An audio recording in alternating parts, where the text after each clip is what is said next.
एक महात्मा मांडव्य ऋषि नाम के थे। दाहिने पैर के अंगूठे केवल पूरा शरीर का भार रखकर हाथ उठा करके मंत्र जप रहे थे। उसी राज्य में कुछ चोरों ने राजा के यहाँ चोरी की, राज कर्मचारियों ने पीछा किया, उनके आश्रम में गए और आश्रम में छुप गए, इस भाव से कि महात्मा के आश्रम को देखते ही राज कर्मचारी वापस चले जाएंगे कि यहाँ कैसे चोर छुपे हो। पर उनकी दृष्टि पड़ गई घुसते देख के। अब वहां गए तो माल सहित पकड़े गए।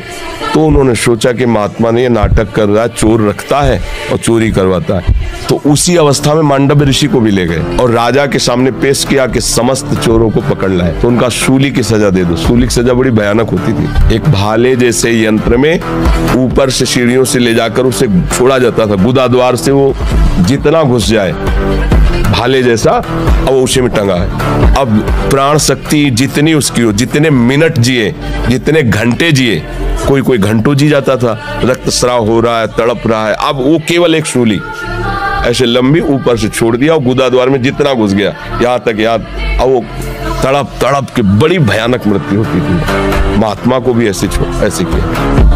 वो तो साधारण जीव थे, सब मर गए। जो इस सूली गई गुदा द्वार से अंदर सुचेतना जागृत हुई, लगाया पद्मासन। त्याग करा देना नाम के बल से, संतों का समागम और संसार से वैराग्य ये नाम प्रदान करता है। जितना नाम जप करोगे उतना ही उत्तम उत्तम महात्मा स्वप्न में आकर जागृत में मिलकर आपको बल प्रदान करेंगे। संतों का सबसे बड़ा चमत्कार क्या है? मन का परिवर्तन हो जाना। और संत समागम जब होता है अब उसके अंदर विवेक जागृत होता है, और विवेक जब तक नहीं होता तो जानकारी है आपको, लेकिन प्रयोग नहीं कर सकते। वो विवेक बल है, नहीं तो नहीं। जो करना है वही होगा, जो नहीं करना वो नहीं है। उसको कहते जितेंद्रिय। इंद्रियों को अधीन किए, मन को अधीन किए कौन? विवेक। अब हम तुम्हें उपदेश करें, हमारे आचरण गंदे हों, तो उपदेश किस बात का? तो एक नशा बना ले, घंटा आध घंटा शास्त्र स्वाध्याय करना, घंटा आध घंटा सत्संग सुनना और निरंतर नाम जप करना, फिर देख लो बहुत जल्दी लाभ मिल जाएगा। भक्ति का परम विरोधी शत्रु ये काम बख्शने वाला नहीं, प्रायः मार के गिरा देता है, आगे नहीं बढ़ने देता। सबसे बड़ा भयंकर ये राक्षस है, ये इतना खाता है फिर भी कभी अघाता नहीं, अर्थात चाहे जितना भोग लो कभी तृप्ति होने वाली ही नहीं है। मार, इस दुश्मन को मार, सबसे पहले इस काम को गिरा। दुश्मन को दुश्मन मानकर मारना है। अगर इसकी प्रेरणा के अनुसार आप कोई कार्य करते हैं तो आप इसका स्वागत करते हैं। यदि हम प्रभु का स्मरण, प्रभु की लीलाओं का गायन करें तो बहुत जल्दी हम काम रोग से बच सकते हैं। अब हमारा नंबर है कि हम बैल की तरह मेहनत करके कमाएं और अपने माता पिता को नए कपड़े पहनाएं, अच्छा भोजन पहनाएं, उनकी सेवा करें। ऐसे सेवक को अलग से कहीं मंदिर जाने की जरूरत नहीं, भगवान की प्राप्ति इसी से हो जाएगी। हमारी बात समझ लो, अलग से मंदिर जाओ या ना जाओ, अपने बड़े बूढ़े माता पिता की सेवा कर लो, भगवान की प्राप्ति हो जाए। कि मन, वीर्य और प्राण तीनों का एक कनेक्शन है, एक ही कनेक्शन है। अगर हमारा वीर्य ब्रह्मचर्य ठीक है तो मन शांत और एकाग्र रहेगा और प्राण बलवान और सूक्ष्म रहेंगे। अगर वीर्य कमजोर हो गया तो मन चंचल, अशांत और प्राण स्थूल और बलहीन हो जाएंगे, स्थूल, सूक्ष्म नहीं होंगे। अब हमको मेन पॉइंट पर सुधार करना है, चाहे गृहस्थ हो चाहे विरक्त। गृहस्थ के लिए भी एक संयम से बर्ताव करने के लिए कहा गया है, और अगर जब तक ब्याह नहीं हुआ तब तक तो और संयम से रहना ही चाहिए। अगर हम लोग वीर्य का महत्व समझने लगे, ब्रह्मचर्य का, तो हमारा जीवन काफी संकटों से निवृत्त हो सकता है। अध्यात्म शक्ति वीर्य से ही प्रकट होती है। जब हम ब्रह्मचर्य से रहते हैं, भजन करते हैं, मान लो गृहस्थी में भगवान कश्यप जी 10,000 वर्ष तक ब्रह्मचर्य रहे, फिर उन्होंने माता विनता के गर्भ में, जानते हो कौन पैदा हो? भगवान गरुड़ जी पैदा हुए। कितने बलशाली, भगवान के वाहन, पूरे विश्व ब्रह्मांड को अपने एक पंखे में रख के उड़ सकते हैं। 10,000 वर्ष भजन किया तो फिर गरुड़ जी पैदा हुए। अगर गृहस्थी में भी है, संयम से रहकर भजन करके फिर तो बुद्धिमान, ज्ञानवान, बलवान बालक पैदा होगा। मुझे लगता है ब्रह्मचर्य की तरफ से हमारे समाज की दृष्टि हटती चली जा रही है। मनोरंजन के भाव में वो ब्रह्मचर्य, इसलिए हमारा मानना शांत। बोलो अब इस समय आप यौवन अवस्था में, इस समय तो उत्साह रग रग में रहता है, नहीं, चेतना रग रग में रहती है। हम नए बच्चों को देखते हैं उत्साहहीन, मतलब जैसे डिप्रेशन में हो, चेहरा देखकर ऐसा लगता है जैसे परेशान हो।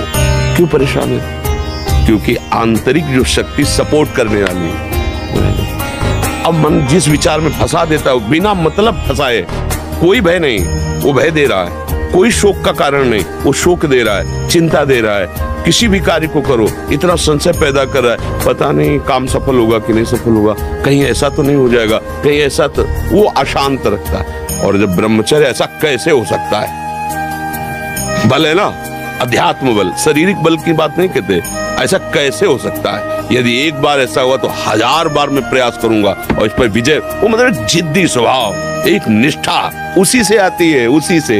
ये जो संत महात्मा बड़े बड़े कष्टों को रौंद करके वो मेन पावर है। और हम लोग उससे, प्राण हमारे स्थूल हो गए, वासनात्मक, मन हमारा चंचल अशांत हो गया। क्यों? क्योंकि हमारा ब्रह्मचर्य ठीक नहीं है। अब उस पर किसी की दृष्टि नहीं जाती।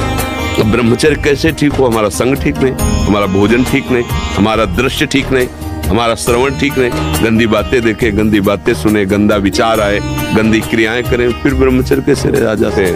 व्यायाम करो, बिना शरीर को थकाए ब्रह्मचर्य को पचाया नहीं जा सकता। जैसे दंड बैठक दौड़ भाग व्यायाम किया, फिर आप भले गृहस्थ हो, फिर दिन भर कार्य करते रहो। जितना आवश्यक है भोजन उतने आवश्यक है व्यायाम। ये जैसे नवयुवक जन है ना, व्यायाम करना चाहिए। शरीर स्वस्थ है, बुद्धि प्रसन्न है, जिसमें अब तो क्या व्यायाम होता है, बस सुबह तक सोए, चाय पिए, गंदे आचरण किए हैं तो शरीर में दम है नहीं। व्यायाम क्या करें? व्यायाम जरूर करो, अगर ना करते हो तो शुरू करो 5 मिनट से। 5 मिनट, हमारी बात मानो, 4 बजे उठ करके शौच स्नान करके यदि 20 मिनट व्यायाम करोगे रोज, तो आप देखोगे वरदान की तरह काम करेगा।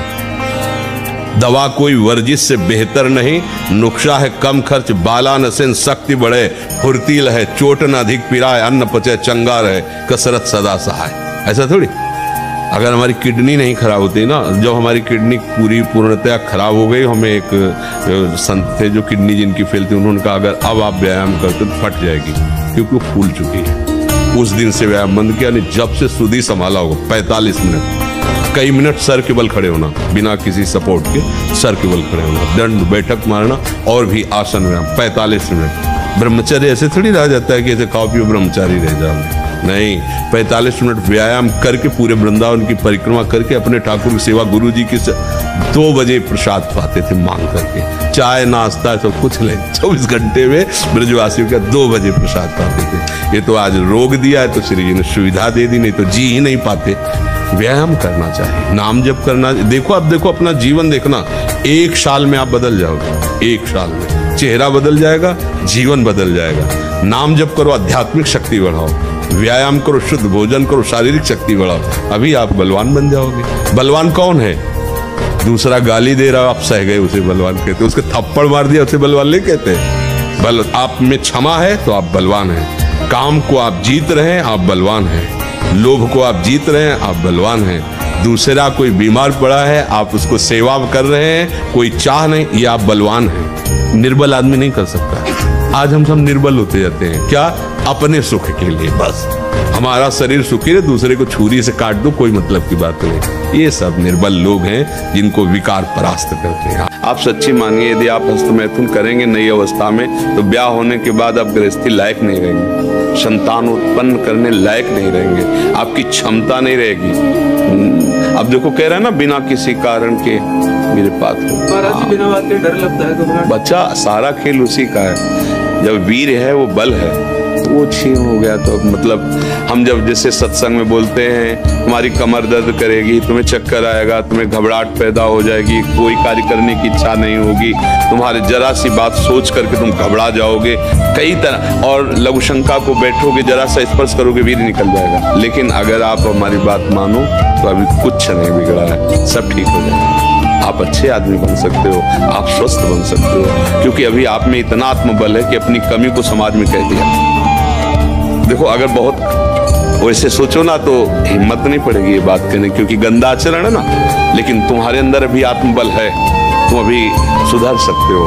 पहला नियम कि कैसी, जब तुम मरने के लिए तैयार हो, एक बात समझो, तो तुम इससे ज्यादा और कष्ट कौन सह सकते हो? जिसने मृत्यु का वरण कर लिया, तुम तब सबसे बड़े कष्ट को सहने की हिम्मत आ गई। तो तुम हस्त मैथुन के लिए अपने हाथों को संयम में रखो, थोड़ा सत्संग सुनने का समय रखो, 20 मिनट 30 मिनट सत्संग सुनो और उठते बैठते चलते फिरते राधा राधा राधा राधा। आपको सच्ची कहता हूं, आप ऐसे निराश मत होना कि इतने दिन हो गए अब भी काम आता है।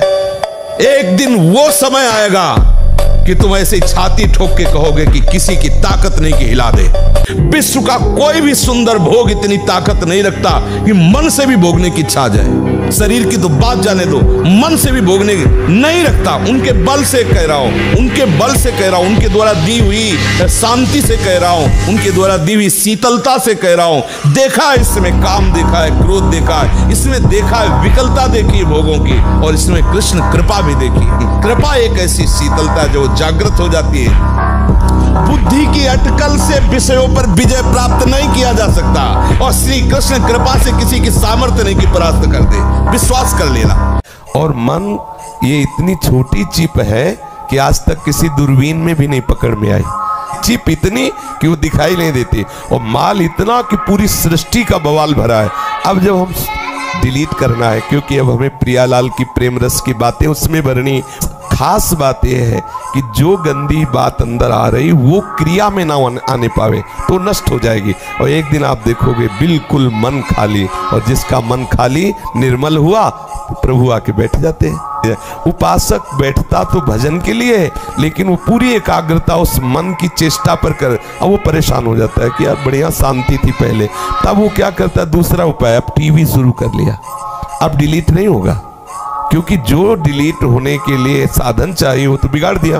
अब हम अन्य बातें देखकर मनोरंजन कर रहे, तो मन को पूरी सामग्री मिल रही, अब वो डिलीट नहीं और ग्रहण करता है। और आपका माला चल रहा तो आपको लगा ये अच्छा है, दूसरे से बात करते जा रहे माला चल रहा, आपको लगा ये अच्छा, क्योंकि उसमें वो परेशानी नहीं, क्योंकि वो डिलीट नहीं हो रहा, वो तो भर रहा है। चतुरता ये है, विविक्त देश सेवित्व, एकदम एकांत स्थान में बैठो और बस शुरू कर दो नाम जप करना या ध्यान करना। जो विकारात्मक चिंतन आ रहा है वो निकल रहा है, अधिक से अधिक जितना आ रहा और आनंदित हो, सब खाली होता चला जा रहा है। एक अपने भोजन का समय निश्चित करो, थोड़ा शांति से बैठकर भगवत भाव में आकर तब भोजन पाओ। वैसे ही आपका भाव बनेगा जैसा भोजन आपका है। पाते समय जिन भावों से आप युक्त हैं, लोग चिंतित रहते, परेशान रहते, क्यों? क्योंकि भोजन पाते समय परेशान थे। तो अब वो भोजन का जो रस है ना, वो केवल परेशानी पैदा करेगा। मान लो हमारी बात, ये निश्चित बात, भोजन के समय सारी चिंताओं को छोड़ो, आनंदमय होकर। किसी किसी मलिनताएं बढ़ती चली जा रही, रसोई अभी बनकर तैयार नहीं हुई और ऐसे सो खड़े खड़े वही रसोई, क्या पछता है? कम से कम थोड़ी तो पवित्रता, एक बार थाल लग जाए, हाथ जोड़ो, अन्न को ही प्रणाम करो। अन्न ब्रह्म, उपनिषद में आता है, ये अन्न ब्रह्म है। शांत हो जाएगा। जैसी भी परिस्थिति है अपने ही कर्म की है, अब संयम से चलने लगिए। आज तो कुछ मिला क्या आपको? कुछ हाथ लगा कि अब मैं कृतकृत हो गया, मैं सुखी हो गया? आप लोग तो गृहस्थी में रहे हो, मनमानी आचरण किए हो, हर तरह से आप सुख लेने की चेष्टा की है, हर क्रियाओं में। जब बच्चापन से ही गंदी बात होती रही तो मतलब फिर ये योग्यता ही नष्ट कर देते हैं, क्योंकि वो पाप कर्म बन रहे हैं। अब चलो संयम से रहो, थोड़ा व्यायाम करो, कुछ दिन संयम से रहो, और कुछ औषधियां सपोर्ट के लिए ले लीजिए, वैद्यों से मिलिए। वैद्यों, आयुर्वेद में ऐसी बड़ी सामर्थ्यशाली औषधियां हैं, अच्छे वैद्य से मिलिए और नाम जप कीजिए। नाम भगवान का परम मंगल करने, गंदी बातों से किसी का मंगल मिलता, आजकल नए बच्चे सुनते नहीं है। ब्रह्मचर्य की रक्षा की जाए। ब्रह्मचर्य बहुत बड़ा अमृत तत्व है। ये साधक जो अपनी दिनचर्या ठीक नहीं रखते, ये उनके जीवन के लिए बहुत हानिकारक विषय है। हमारे लिए जितना नाम जप आवश्यक है उतना ही प्राणायाम आवश्यक है। तो व्यायाम जरूर करो, अगर ना करते हो तो शुरू करो 5 मिनट से। 5 मिनट, हमारी बात मानो, 4 बजे उठ करके शौच स्नान करके यदि 20 मिनट व्यायाम करोगे रोज, तो आप देखोगे वरदान की तरह काम करेगा। जितना आवश्यक है भोजन, उतने आवश्यक है व्यायाम। ब्रह्मचर्य ऐसे थोड़ी रह जाता है कि ऐसे खाओ पियो ब्रह्मचारी रह जाओगे। नहीं, 45 मिनट व्यायाम करके पूरे वृंदावन की परिक्रमा करके अपने ठाकुर की सेवा गुरु जी की 2 बजे प्रसाद पाते। व्यायाम करना चाहिए, नाम जप करना। देखो अब देखो अपना जीवन देखना, 1 साल में आप बदल जाओगे, 1 साल में चेहरा बदल जाएगा, जीवन बदल जाएगा। नाम जप करो, आध्यात्मिक शक्ति बढ़ाओ, व्यायाम करो, शुद्ध भोजन करो, शारीरिक शक्ति बढ़ाओ, अभी आप बलवान बन जाओगे।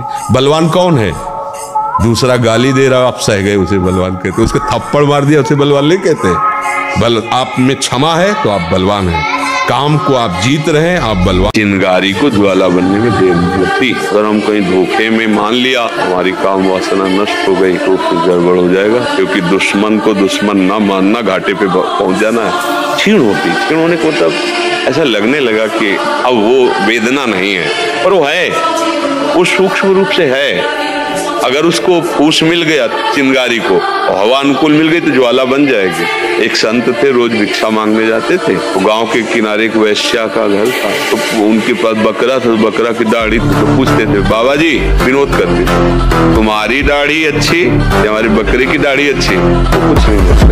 जब अंतिम समय था बुलवाया, उसको बुला लाया, बोले बच्चा अब जा रहे हैं, अब हमारी दाढ़ी अच्छी। पूरा जीवन पवित्रता से गया। तो उनका महाराज ये तो पहले भी कह सकते, तो बोले विश्वास नहीं। मतलब सिद्ध महापुरुष भगवत मार्ग के पथिक, जब तक शरीर में प्राण तब तक सावधानी, कभी धोखा हो सकता, माया बहुत बलवती है। क्रोध तो तब आए जब हम अच्छे हों और सब लोग बुरे हों, तो बुरे ऊपर क्रोध आता है ना। तो अगर लौट के देखो तो हम बुरे हैं, इसीलिए तो क्रोध आता है ना। आप देखो ईमानदारी से, बचपन से जब से याद है तब से अब तक, क्या आपने सब काम सही ही किया है क्या? तो फिर हम दूसरे पर क्यों क्रोध करें? अंदर से हम क्रोध ना करें। अंदर से क्रोध करने पर फिर हमारा हृदय मलिन हो जाएगा। फिर अगर हम संभाल ना पाए तो हिंसा आदि दोष हो जाते हैं। क्रोध से कभी किसी को लाभ आज तक मिला नहीं है। जब कभी किसी को लाभ मिला है तो क्षमा से मिला है, क्रोध से नहीं मिला। आप क्षमा करो। तो बोले अगर हम क्षमा करते रहेंगे तो बढ़ जाएगा और हमें सताएगा। नहीं, वो स्वतंत्र नहीं है, ईश्वर है ना। हजारों हिरन घूम रहा है, लेकिन जिस हिरन का भोजन निश्चित हो गया है शेर को, उसकी दृष्टि उसी पर जाएगी और वो हजारों को छोड़कर उसी के पीछे भागेगा। केवल उसी का, दूसरे को खरोच भी नहीं मार सकता। ऐसा विधान ईश्वर का सब कुछ है। हमको चाहिए कि हम उसके विधान में राजी रहें, गुस्सा ना करें। गंदे बच्चों का संग मत करना, जो गंदी बातें सिखावे, जो गंदी क्रियाएं करे, ऐसे बच्चे अगर तुम्हें दिखाई दे, तुमसे मित्रता करें तो दूर हटना। पढ़ाई को भी भजन समझना, ऐसा भाव न रखना कि मुझे राधा नाम जपना, पढ़ लिख के क्या करना है। पढ़ाई भी करना और राधा नाम भी जपना, अच्छे आचरण करना, तो फिर देख लेना तुम्हें क्या प्राप्त होता है। तो संतों की हमने कृपा देखी, उनकी आज्ञा के अनुसार चलो, देखे न देखे, आप सही आचरण से चलो और उनकी आज्ञा का पालन करो। उनका हृदय शीतल हुआ, आपका काम बन गया, वो आगे बढ़ा देंगे। ये थोड़ी दिखाओ भाई चमत्कार, संतों तो पैरे छुएंगे आपके, हमें कोई चमत्कार देखना है तो उनकी बात मान लो, फिर देख लो, फिर देखो तुम्हारा जो जीवन में जहां तुम विजय नहीं प्राप्त कर पा रहे थे वो तुम्हें छू नहीं सकते, परास्त नहीं कर सकते। ब्रह्मचर्य धारण करने वाले कोई बादाम, हलवा, घी की जरूरत ही नहीं भाई, बिल्कुल सच्ची बानी है। जैसे तप्त भूमि में पैर पड़ता है, ऐसी बिजली रहती है ब्रह्मचारी के शरीर। बिजली 60 किलोमीटर बिना विश्राम किए चलते देखा है। कमंडल हाथ में चढ़ ब्रह्माकार वृत्ति चले जा रहे, कब आहार मिलेगा, कब विश्राम, कोई मतलब नहीं। आहार भगवदाकार वृत्ति, ब्रह्मचर्य अत्यंत आवश्यक। जिसे आप खिलवाड़ समझ रहे हो, ये बहुत बड़ी हानि है। जिन लोगों को ऐसा लगता है कि ब्रह्मचर्य छीण करके हम घी दूध पी करके या मकर और कौन सी भस्म और स्वर्ण भस्म, मकर ध्वज और क्या क्या, भाई ये सब उसकी पूर्ति नहीं कर सकते। ध्यान रखना, जो ब्रह्मचर्य आपका छीण हुआ, जो नस नाड़ियों का अभ्यास आपका गलत बन गया, उसको कोई भी भस्म, कोई भी औषधि, कोई भी घी दूध बादाम पिस्ता पूर्ण नहीं कर सकता। ध्यान रखना, आपको जो चाहिए वो मिल जाएगा, पक्का मिल जाएगा। हमारा विश्वास है, हमारा अनुभव है, जो चाहिए वो मिल जाएगा। जो चाहिए, कर तुम अकर तुम अन्यथा कर तुम सर्व समर्थ, ऐसे चमत्कार तुम्हारे जीवन में होंगे कि तुम आश्चर्यचकित हो जाओगे। केवल भगवत नाम का आश्रय ले लो, कृष्ण कृष्ण बोलो, राधा राधा बोलो, आप खुद देख क्या चला जाता है। अंदर ही अंदर मनन करते रहो, बाहर से खूब काम करते रहो, क्या परेशानी होनी। और अगर विजय ना हो जाए तो मैं बता, धन सच्ची कहते हैं तुम ऊब जाओगे कि भगवान बंद कर दो धन देना। सच्ची कह रहे हैं। संसार की हर समस्या का समाधान, संसार के हर सुखों की प्राप्ति के लिए आपके पास पावर चाहिए, पावर। और वो पावर है भगवान का नाम। नाम से बढ़कर कोई पावर नहीं। राधा राधा रटना कोई खिलवाड़ समझ रहे हो? रट के तो देखो। अगर आनंद की धारा में न डूब जाओ तो वे कहला। बिना भजन के कहीं किसी को कभी भी शांति, कहीं भी लाभ नहीं मिल सकता। ये पक्का समझ लीजिए। भक्तों में भले लौकिक धन का अभाव हो, लेकिन संतोष, धन, शांति, ये सब आपको और यही तो चाहने के लिए धन की जरूरत है। बोले शांति मिल जाए, चैन से हम जीना सीख जाएं, इसीलिए तो हम चाहते हैं धन। लेकिन भगवान का भजन नहीं होगा तो धन शांति नहीं दे सकता। भजन शांति देता है, भजन बुद्धि को धर्म में सिखाता है, भजन संतोष देता है, भजन सहनशीलता लाता है। और भजन जब है तो प्रकाश हो जाता है। जो चाहोगे वो प्राप्त हो जाएगा। जब भगवान मिल जाएंगे तो माया क्या चीज है नहीं? इसलिए भजन करो। जब आपको पता है कि 30 दिन बाद हमारी प्रोग्रेस होने की बात आती है, उसी समय आपको बिल्कुल अलर्ट हो जाना, सावधान हो जाना। अगर आपको लगता है कि उस समय प्रमाद आ जाता है तो भोजन छोड़ देना एक दिन। आज मान लो 33वां दिन है, मुझे पता है कि 30 और 35 के अंतर में होता है। 5 दिन बिल्कुल अलर्ट रहेंगे, भोजन बिल्कुल ठीक, सावधान, भजन सावधान। क्रॉस कर गए, वो एक बार क्रॉस करो, दूसरी बार हिम्मत आ जाएगी और कुछ काल तक आप किसी भी तरह की कोई भी चेष्टा मत करो, आगे निकल जाओगे। पहले स्वप्न दोष होता रहेगा, पहले अपने आप होता रहेगा, आपको चेष्टा नहीं करनी, फिर अपने आप बंद हो जाएगा। इतना बड़ा नहीं कि सह न पाओ, पर हम सहने की ठानते ही नहीं है। हम सहने की नहीं ठानते हैं। सहने की ठान जाओ तो सब सह जाओगे। हाथ पैर टूट जाते हैं, आदमी ऑपरेशन करवाता है, उसमें जीवित रहता है, सहता है। सब कुछ सहना हो, सब कुछ सह सकते हैं, सब कुछ सह। तो व्यायाम जरूर करो। अगर ना करते हो तो शुरू करो 5 मिनट से। 5 मिनट, हमारी बात मानो, 4 बजे उठ करके शौच स्नान करके यदि 20 मिनट व्यायाम करोगे रोज, तो आप देखोगे वरदान की तरह काम करेगा। चिंगारी को ज्वाला बनने में देर नहीं लगती। अगर हम कहीं धोखे में मान लिया हमारी काम वासना नष्ट हो गई तो फिर गड़बड़ हो जाएगा। क्योंकि दुश्मन को दुश्मन ना मानना, घाटे पे पहुंच जाना है। क्षीण होने को मतलब ऐसा लगने लगा कि अब वो वेदना नहीं है, पर वो है, वो सूक्ष्म रूप से है। अगर उसको फूस मिल गया चिंगारी को और हवा अनुकूल मिल गई तो ज्वाला बन जाएगी। एक संत थे, रोज भिक्षा मांगने जाते थे। तो गांव के किनारे एक वैश्या का घर था, तो उनके पास बकरा था, बकरा की दाढ़ी थी। तो पूछते थे, बाबा जी, विनोद करते थे, तुम्हारी दाढ़ी अच्छी या हमारी बकरे की दाढ़ी अच्छी? वो कुछ नहीं बोलते। जब अंतिम समय था, बुलवाया उसको, बुला लाया। बोले, बच्चा अब जा रहे हैं, अब हमारी दाढ़ी अच्छी। कि पूरा जीवन पवित्रता से गया। तो उनका, महाराज ये तो पहले भी कह सकते। तो बोले, विश्वास नहीं था। मतलब सिद्ध महापुरुष, भगवत मार्ग के पथिक, जब तक शरीर में प्राण तब तक सावधानी, कभी धोखा हो सकता। माया बहुत बलवती है। गंदे बच्चों का संग मत करना, जो गंदी बातें सिखावे, जो गंदी क्रियाएं करे। ऐसे बच्चे अगर तुम्हें दिखाई दे, तुमसे मित्रता करे तो दूर हटना। पढ़ाई को भी भजन समझना। ऐसा भाव न रखना कि मुझे राधा नाम जपना, पढ़ लिख के क्या करना है। पढ़ाई भी करना और राधा नाम भी जपना, अच्छे आचरण करना, तो फिर देख लेना तुम्हें क्या प्राप्त होता है। संतों की हमने कृपा देखी, उनकी आज्ञा के अनुसार चलो, देखें ना देखें, आप सही आचरण से चलो और उनकी आज्ञा का पालन करो। उनका हृदय शीतल हुआ, आपका काम बन गया, वो आगे बढ़ा देंगे। ये थोड़ी दिखाओ भाई चमत्कार, संतों तो पैरे छुएंगे आपके, हमें कोई चमत्कार देखना है तो उनकी बात मान लो, फिर देख लो, फिर देखो तुम्हारा जो जीवन में जहां तुम विजय नहीं प्राप्त कर पा रहे थे वो तुम्हें छू नहीं सकते, परास्त नहीं कर सकते। क्रोध तो तब आए जब हम अच्छे हों और सब लोग बुरे हों। तो बुरे ऊपर क्रोध आता है ना। तो अगर लौट के देखो तो हम बुरे हैं, इसीलिए तो क्रोध आता है ना। आप देखो ईमानदारी से, बचपन से जब से याद है तब से अब तक, क्या आपने सब काम सही ही किया है क्या? तो फिर हम दूसरे पर क्यों क्रोध करें? अंदर से हम क्रोध ना करें। अंदर से क्रोध करने पर फिर हमारा हृदय मलिन हो जाएगा। फिर अगर हम संभाल ना पाए तो हिंसा आदि दोष हो जाते हैं। क्रोध से कभी किसी को लाभ आज तक मिला नहीं है। जब कभी किसी को लाभ मिला है तो क्षमा से मिला है, क्रोध से नहीं मिला। आप क्षमा करो। तो बोले अगर हम क्षमा करते रहेंगे तो बढ़ जाएगा और हमें सताएगा। नहीं, वो स्वतंत्र नहीं है। ईश्वर है ना। हजारों हिरन घूम रहा है, लेकिन जिस हिरन का भोजन निश्चित हो गया है शेर को, उसकी दृष्टि उसी पर जाएगी और वो हजारों को छोड़कर उसी के पीछे भागेगा। केवल उसी का, दूसरे को खरोच भी नहीं मार सकता। ऐसा विधान ईश्वर का सब कुछ है। हमको चाहिए कि हम उसके विधान में राजी रहें, गुस्सा ना करें। यदि तुम सोते समय जितने चेतना है उतने में तुम राधा राधा राधा, मूर्छा और निद्रा के समय हमारे आराध्य देव देखेंगे। पक्का विश्वास कर लो, तुम विश्वास कर लो। जिस समय हम अपनी चेतना को, अपनी ऊर्जा शक्ति को भगवत स्मरण में लगाएंगे, तो ये अनुभव की बात कहते हैं।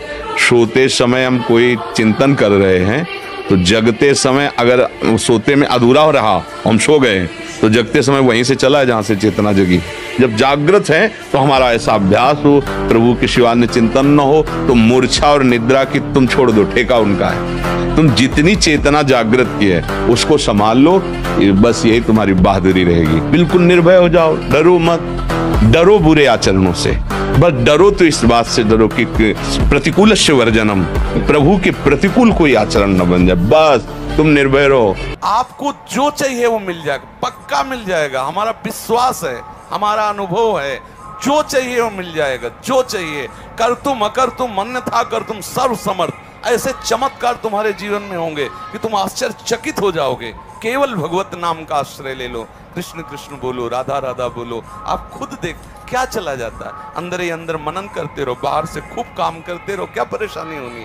और अगर विजय ना हो जाए तो मैं बता, धन सच्ची कहते हैं, तुम ऊब जाओगे कि भगवान बंद कर दो धन देना, सच्ची कह रहे हैं। संसार की हर समस्या का समाधान, संसार के हर सुखों की प्राप्ति के लिए आपके पास पावर चाहिए, पावर। और वो पावर है भगवान का नाम। नाम से बढ़कर कोई पावर नहीं। राधा राधा रटना कोई खिलवाड़ समझ रहे हो? रट के तो देखो, अगर आनंद की धारा में न डूब जाओ तो कहला।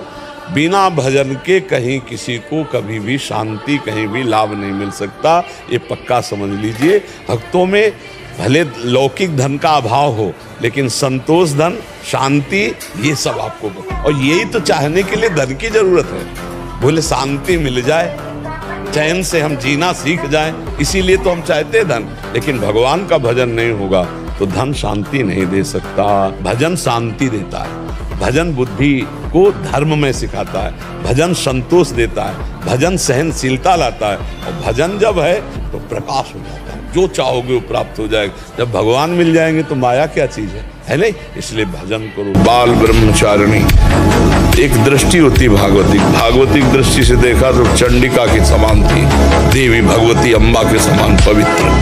तो अब जब कदम रख दिया परमार्थ में, तो आप किसी भी तरह अपने ब्रह्मचर्य के नहान करें। और ब्रह्मचर्य पुष्ट रखने के लिए आहार सात्विक और कुछ समय 10, 15, 20 मिनट व्यायाम और फिर प्राणायाम।